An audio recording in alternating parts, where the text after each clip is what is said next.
How you doing, everybody? Randy Richard in the shop. So I mentioned I was going to install a grapple on for my John Deere tractor. Now my John Deere is a 1070, about 1996, 7, somewhere in there. So I've had it 20 years or more. I don't know, something like that. I don't know. Anyway, a couple of the neighbors and stuff, we all got together and we chipped in and we were able to purchase a grapple. It's from Quick Attach. There you go. Quick. It was a Quick Claw. Yeah, it's the claw. Very, very cool. Very well made. I must say, it's made in USA. I think I said before it was like Wisconsin, Minnesota, not Wisconsin, Minnesota. I don't know why I can't believe that. Alexandria, Minnesota. Quick Attach Attachments, LLC. Got a good deal on it, I think, and free shipping even. I was even able to get it in on free shipping, so that was very cool. I got it really quite quick.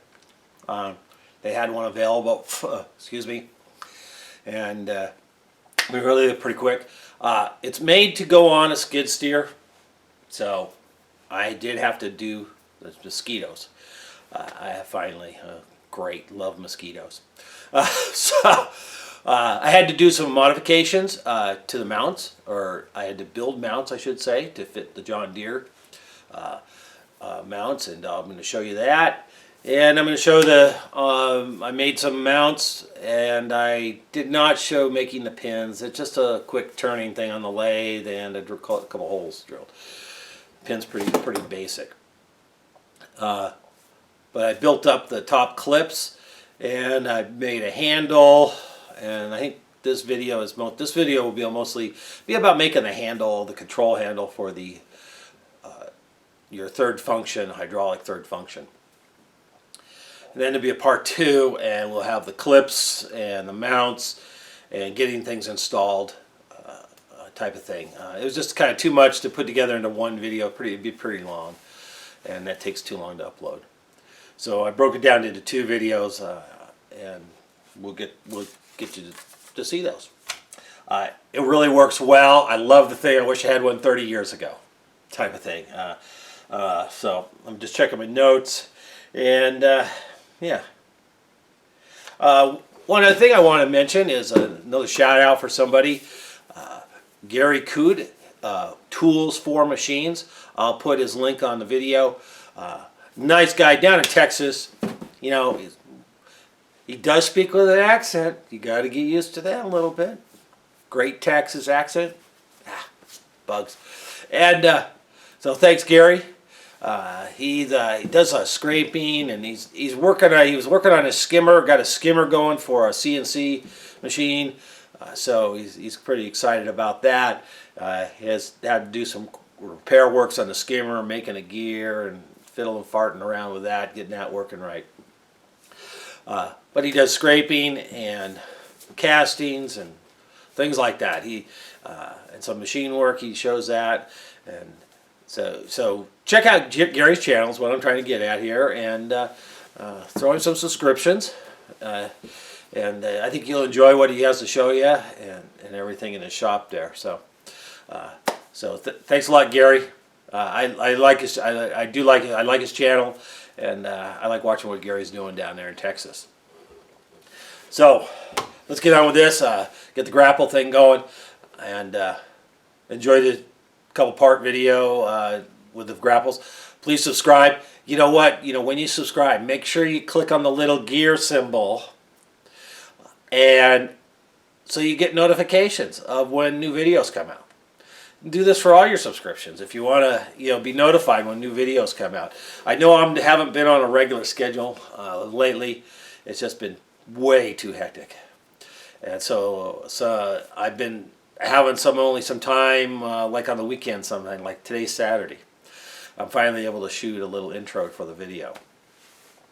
So, but we'll be this summer here. I'll be a little more regular, hopefully, and be able to get some regular stuff out to you.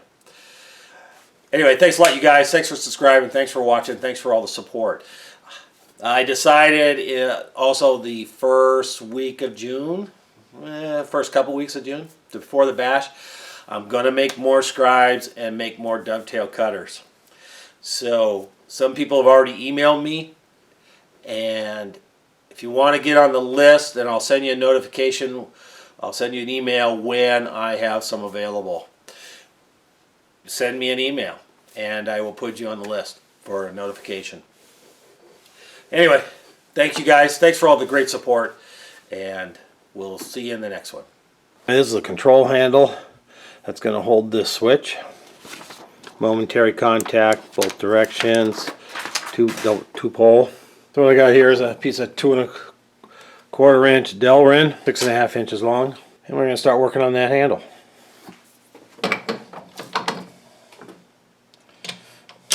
First I'm going to face this off, 3/4 inch radius on there, or something close.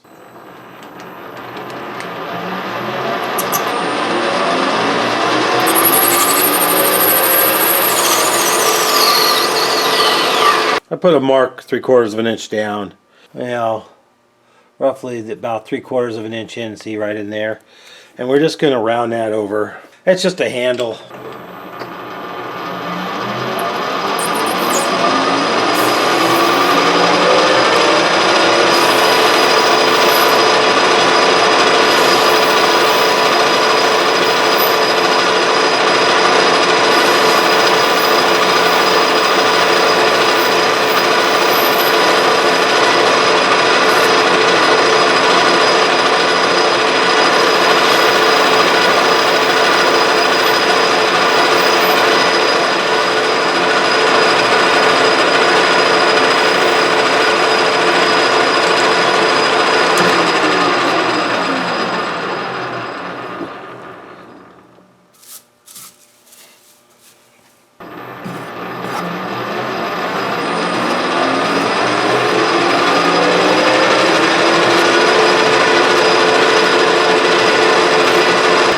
Should have got out the wood turning tools. Hey, that's pretty nice. Before I turn the taper, I'm just going to cut this to length, drill the center hole. We're going to do the milling, and then we'll come back and cut the taper. That will make it a lot easier to hold while milling.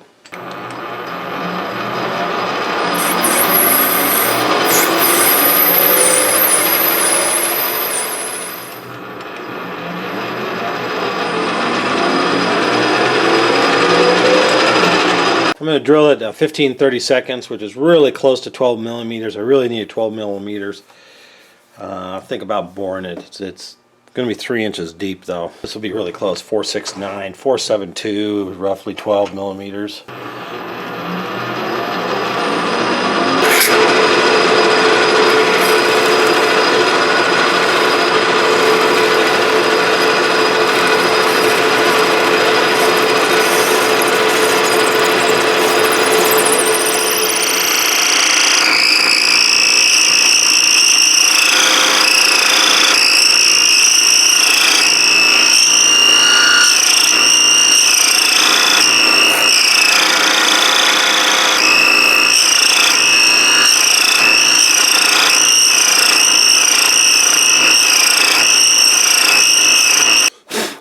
So we got that pretty roughed out. We're still 50 thousandths shy on the bottom, about 20 thousandths around each edge. So I'll go to full depth and we'll go to final dimensions now. Then we'll clean out that center.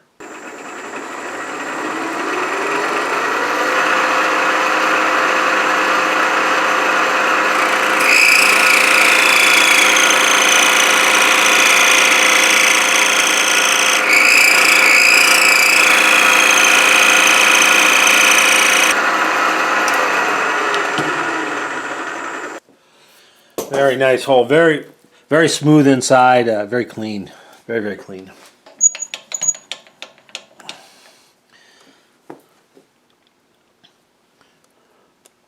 Height is perfect, it looks like. Oh yeah, that's perfect, and the width is perfect. That's just fine. A little bit of play in there. These are square cornered, and obviously the radius is going to be too big for that. So what I'm going to do is I'm just going to take a wood chisel and chisel those corners out. Just cut in there and cut them out. It's actually going in this way. The wire sides will be on this end, and we're drilling holes up through the bottom for the wires to come out at the base.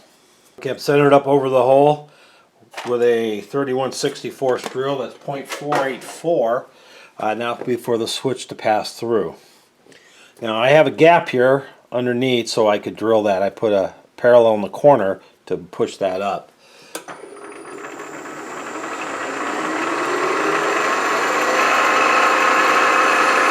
Now I'm going to go in there with a larger end mill and put a little depression around the hole that I just drilled, and that's because of the way the switch is made. The switch has a rise right here, and if I put a depression in there to make this so this will sit flat against the front. We've got a 7/8 end mill with a 3.5 inch depth of cut. I think that will do it. We're just centered over the hole still.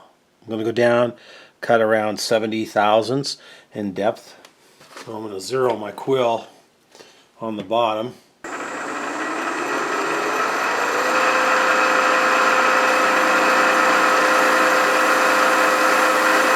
Okay, 70 thousandths.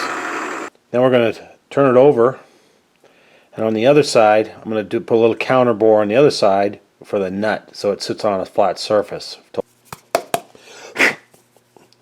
I don't know if you can see down in there, but you can see the counter bore and such down in there. That worked out just perfect. How nice a hole that is. Delrin is so nice to work with, especially if you have sharp tools. Now, having sharp tools really helps, and that's why you get those really nice. We're lined up over the hole. I just put the drill in and centered up over the hole with the drill and with the chuck, so it's nice and straight. And I have 3/4 end mill. Now, I happen to have grabbed a left-handed end mill, so we're going to use that. It's no big deal. It's just run it backwards. And it's just going to be big enough for that, just to make that end mill size.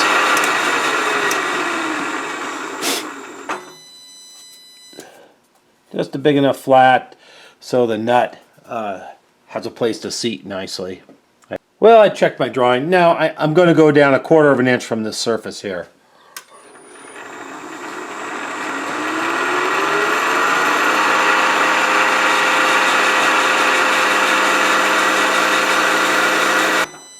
Good thing I checked my drawing. Anyway, so that's a little better. That way that will seat, and that way the switch isn't going to stick out very much. And we can take this out, and we'll try this. We'll chisel the corners out and try that switch in there.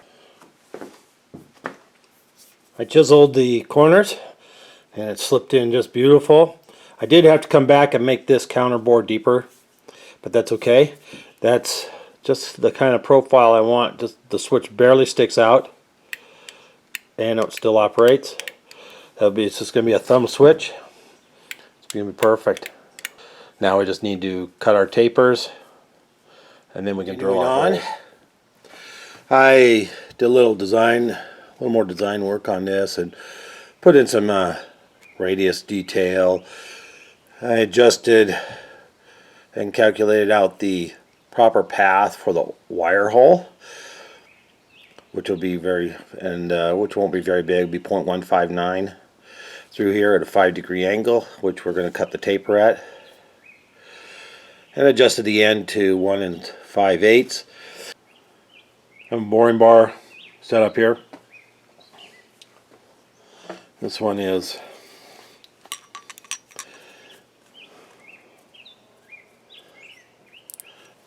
a 3/8 piece of tool steel, and I didn't make it, but it's been heated and bent a little bit and then ground to be a boring bar. I have several of these, different sizes. Very efficient, nice way of using high-speed steel, making your own high-speed steel tool boring bars.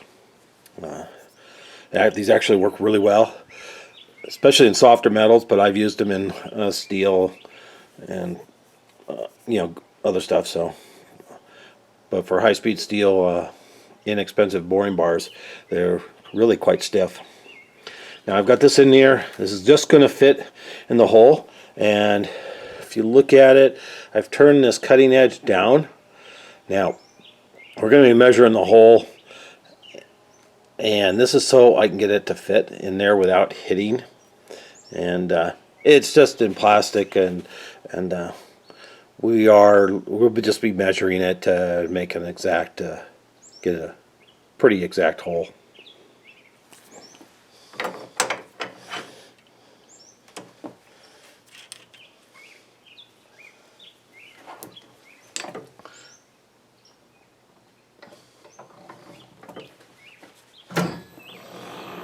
I have a dial indicator set for a stop point.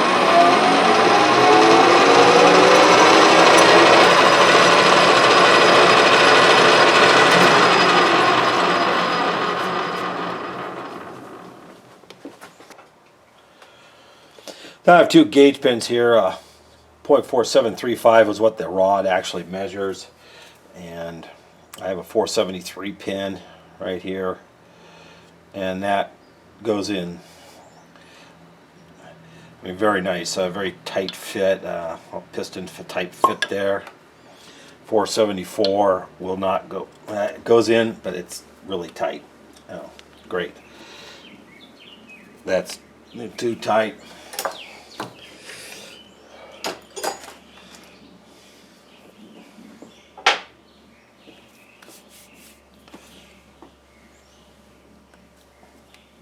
Shouldn't have pushed that in.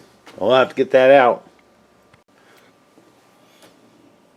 Alright, I got 474 out. I just held it with a piece of emery paper and pulled it out.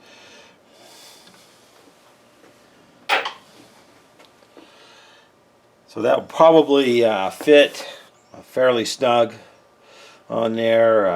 I'd like to make this fit right the first time. We'll measure it with a gauge, a telescopic gauge, just to see if we can see how it is. Now I'm measuring 474, and that's the gauge pin that went in. Yeah, 474. We'll leave it there. I put a very slight scratch mark right here, 3 1/4 inches from the end. I've set my compound over at 5 degrees. And we're just going to cut this 5 degrees until I'm just picking up that scratch mark.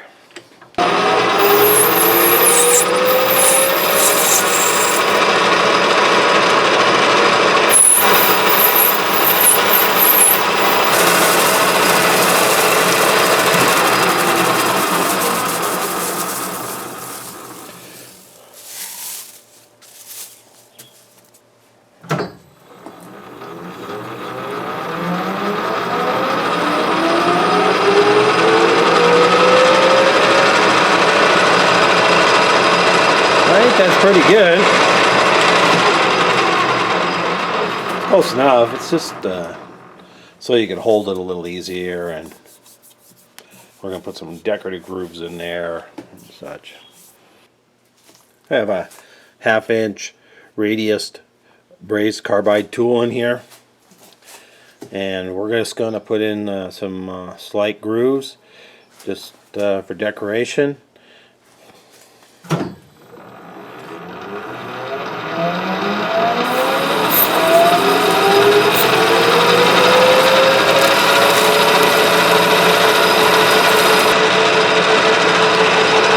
There we go.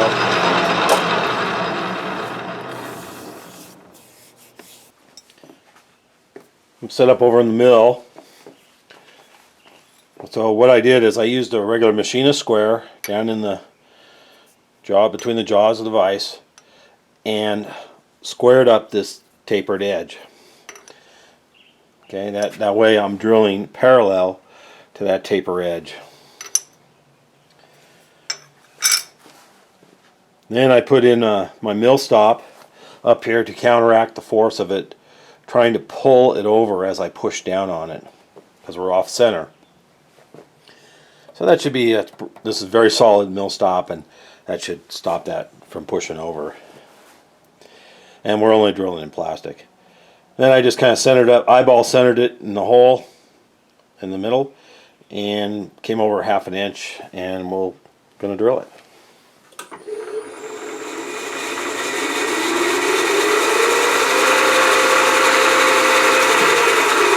There's a spot drill because of the angled surface.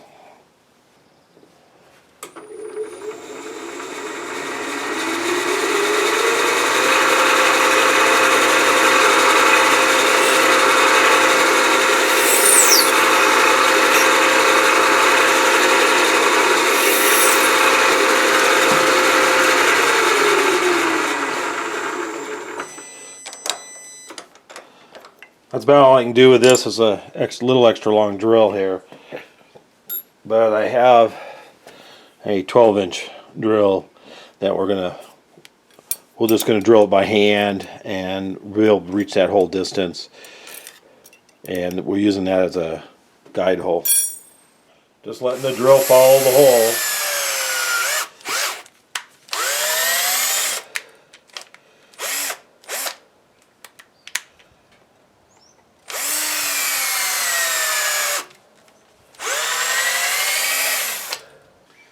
Done deal. Here's the wire test. Look at that, nice. All the way down. That's going to be perfect. Now I've got it turned on the side. The switch face is on this side. This will be on the inside to the operator that way. We're going to put 2 set screws in.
Couple set screw holes,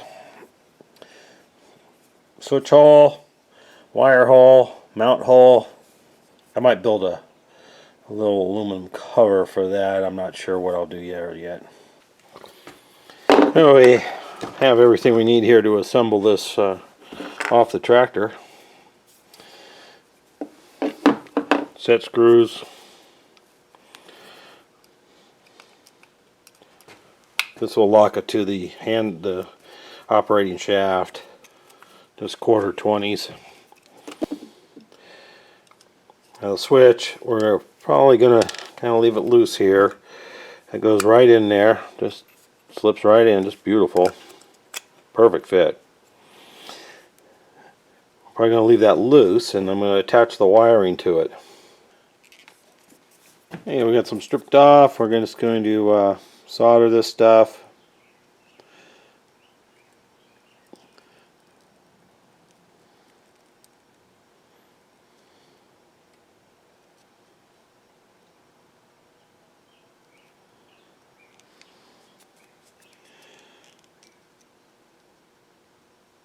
There we go. Since we don't want to have a big gob of wire right here, I did the longest one first. Trim each one so that they are just right length, and we don't have a big huge bundle of wire. Give them a twist around and things like that.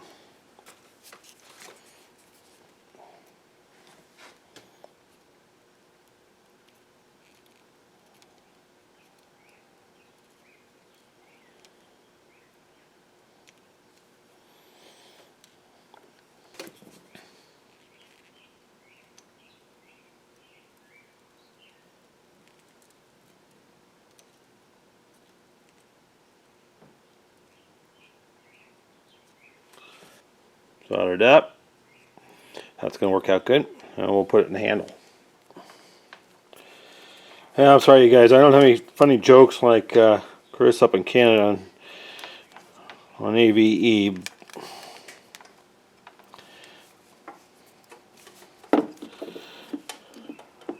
Hope I can just get this in there. I think I left enough room for this, so yeah, we may have to do a little bit of work on that top of that hole there. I'm gonna clean out some of that. So what I'm doing is I'm just kind of modifying the top of this hole with the soldering iron, melting this a little bit back. So I have a little of a top groove here for the wire spacing. And then I'll just kind of trim that with a knife a little bit. This is actually working quite well to enlarge the top end of this hole.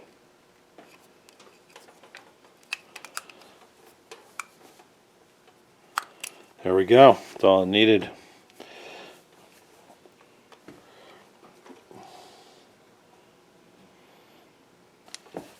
I just take a screwdriver and I'll get that nut started. And I did this the other day. A little bit of a pain, but you just kind of fiddle with it for a second. There we go. Yeah, it just sticks out. Just a little thumb switch.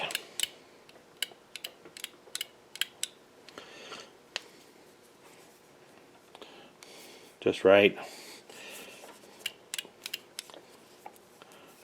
And we'll be able to slip that on, tighten it up, and get her wired into the tractor and the valve.